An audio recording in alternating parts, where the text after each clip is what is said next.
The Galaxy Z Fold4 just passed its 6-month mark, and with the Galaxy Z Fold5 still in the shadows, this seemed like a good time for a long-term review on the current Z Fold4 and see just how well it's held up, whether it's made any improvements, and maybe give out some pointers on what I hope to see in the next generation. Let's begin.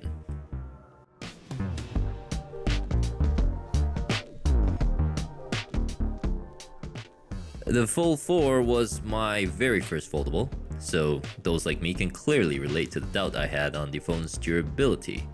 Looking at the phone's exterior, you can obviously see the dents and scratches engraved in its aluminum frame. But this was a very harsh fall on rough concrete. I basically threw the phone out of the car, and while not completely scratch prone, the glass did remain shatter free, which gave me more than enough confidence when handling the phone. But putting my clumsiness aside, the phone contributed heavily to that fall as well. This weight and thickness, plus a case. Imagine that. And I thought I would get used to this over time. But with my average sized hands according to Google, there was just no way. Also, even though the cover screen had gotten bigger compared to the previous Fold, I still found it quite narrow and wish Samsung would really just change up the screen ratio on the next Fold 5. As for the inner display, I'm happy to report that it remained completely scratch-free, even with all the writing I've been doing with the S Pen. The crease is also hardly deeper than it was when I first folded the device, and the hinge has now just the right amount of stiffness to comfortably open and close the device.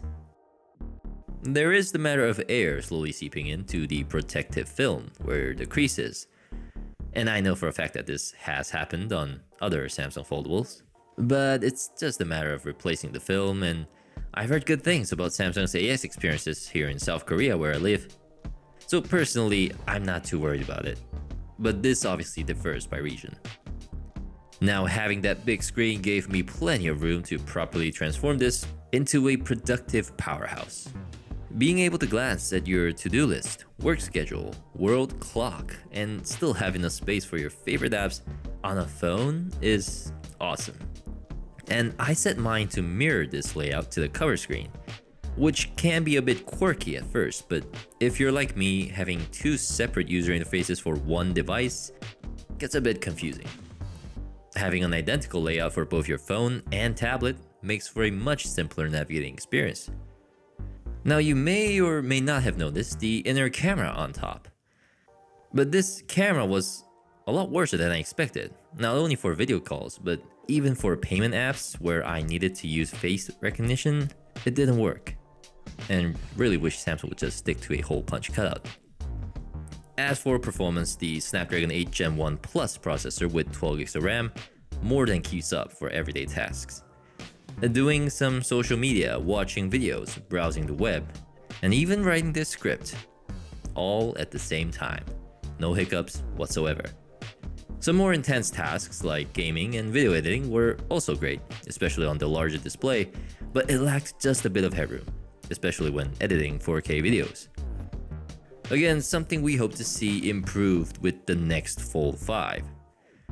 And while we are on the subject, the battery definitely needs some improvements. I wish I could use the Fold's main display as a main display for longer.